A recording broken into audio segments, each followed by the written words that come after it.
come and meet with the executives from the cruise line industry. So my plans are to go for that.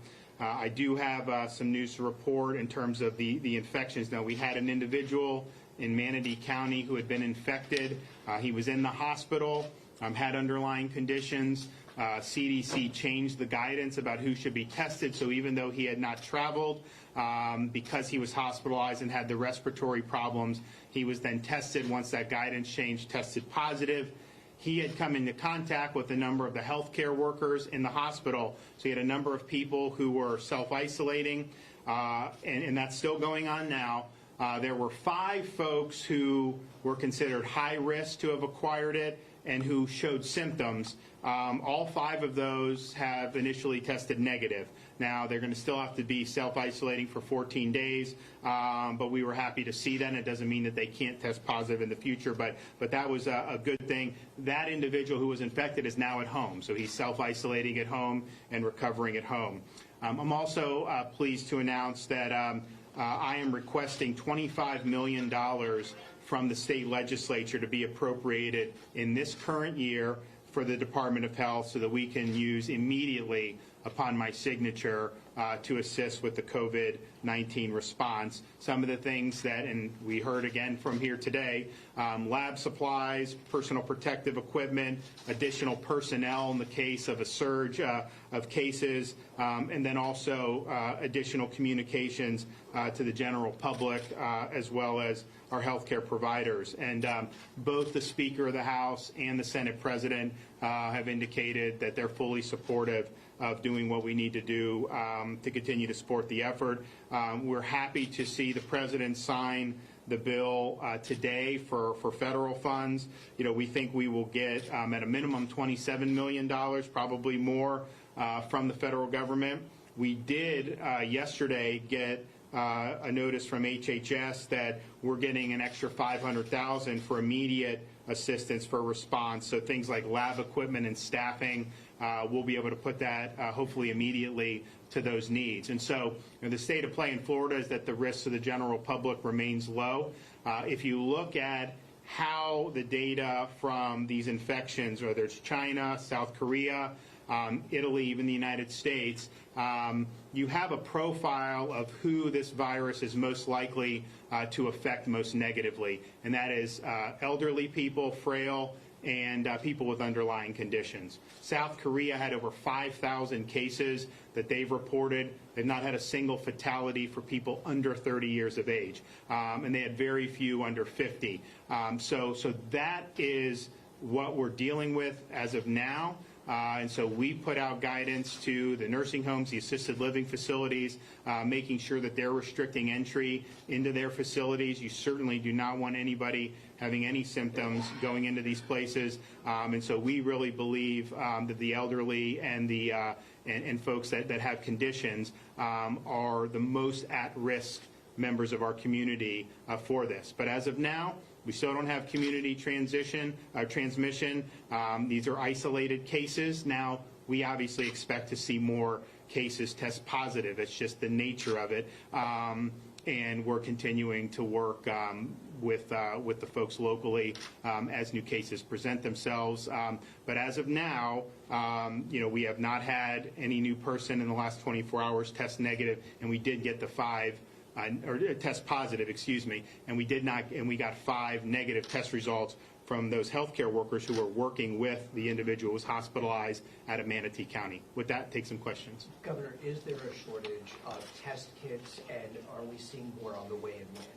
We need more. Now, we have not had, so right now the testing capacity is being met in terms of what's been requested. So right now, if you have certain symptoms, you've either traveled to some of the countries like China, South Korea, Italy, or been in contact with someone who would, or if you're hospitalized and have respiratory, then those are the people the CDC is recommending being tested. And so we have, I would say, probably a couple to a few dozen outstanding tests where we're rating results. We have not had been overwhelmed with requests. If you look at Washington State, California, they've had way more cases. But we definitely envision the need to have more testing capacity. So I know those kits are going to be here soon, and it would be good to have them, but we have not at this point been unable to test somebody due to not having enough equipment. Governor, can you address more of the test kits? Exactly how much are we requesting from the federal? I would direct you to the Department of Health and Surgeon General Rifke's on that. I spoke with them about it this morning, so they obviously, want to receive more. We also, though, in terms of testing, there's going to be private testing available soon. LabCorp and I think, what's the other one? In Quest Diagnostics. And they're going to do it. Medicare, Medicaid will cover that. The private policies are different, but just understand the cost. If you come to the Department of Health, you're going to get tested at no cost. So if somebody insurance policy doesn't cover that, or if they're not insured, call the Department of Health if you have the symptoms, and then they will take care of you. But I think having the private sector involved, that will add capacity, which is good. But I think you'll also see people just wanting to get tested anyways, so you're going to probably have more people now going in to do it, and there'll probably be people who don't fit that criteria who are going to want to do it. And so I just also tell people, as there is more testing done, there's likely to be more cases that are identified. I'm not sure how many. One thing about this virus is we really don't have a good handle on how many people have carried it that really exhibit very little or no symptoms. And but there seems to be evidence that there are some of those people. I don't know what's in Florida, but certainly if you look around some of the examples in China, South Korea, there's definitely folks who have tested positive who never really exhibited anything other than the mildest of symptoms. Governor, Yes.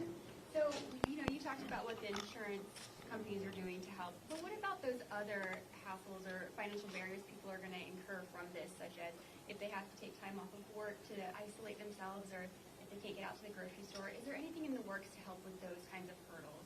So the Florida Department of Health has a limited ability to help a limited number of people if they're people that need to be self-isolated and they experience problems with things like loss of income where they can help.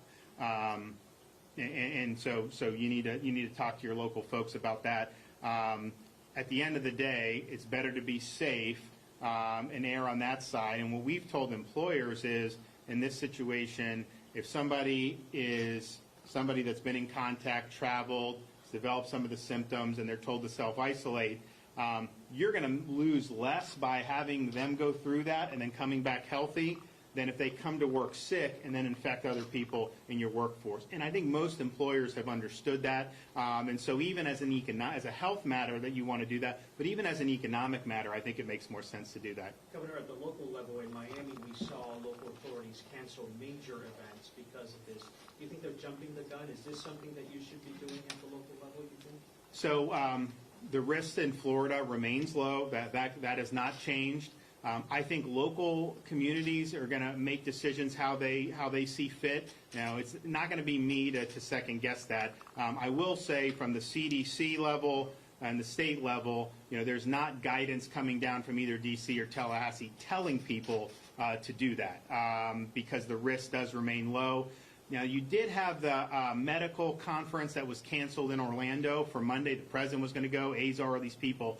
But I think the reason they did that is simply because if you did have anyone there, then you'd have to self-isolate a lot of healthcare people. And I think there was a fear that, okay, then they're going to be out of the fight. They're not going to be able to go in and do what they need to do to kind of help with this. And so I think they had an abundance of caution. But I don't think it's because there was any outsized risk in Orlando. I think it was just because, given that they're in the healthcare field, given that they would be involved potentially in dealing with this, they wanted to just err on the side. Because, with the case in Sarasota, the Manatee guy, that hospital in Sarasota, they've had to take people out and they're self-isolation for 14 days. And if you're isolated, you don't have symptoms for 5 or 6 days, you got to go till 14 because you can develop them later and you can experience mild symptoms. So that was, I think, why they did that. But the risk here remains low, and some of the basic guidance, and was reiterated today talking with the folks here in Collier at the health department,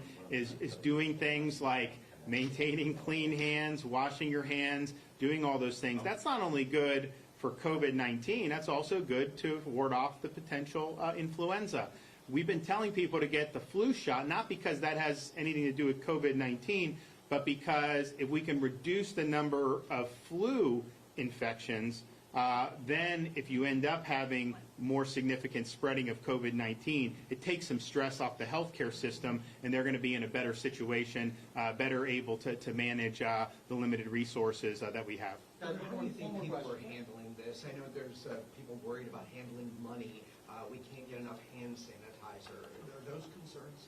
So with the hand sanitizer, the director of the CDC said, soap and water, if you do that for 20 seconds, that is adequate. I'm not saying don't use hand sanitizer if you want. So I'm in elected office. I shake everyone's hand. So we're using it now. It's interesting. I never used to do that. I was telling the folks here, and I never would get sick before I got into politics. Then I would do it. I'm shaking so many hands. I'd get like a little bug here. They're nothing big. But I'll tell you what, since January when this started up, I've been washing religiously. I've not had a single problem. It really does work. So I would just encourage people to do that and to take care of yourself. And then also, if you're somebody that has an underlying health condition or is elderly and frail, just understand that this is a virus where you would be more at risk for adverse consequences.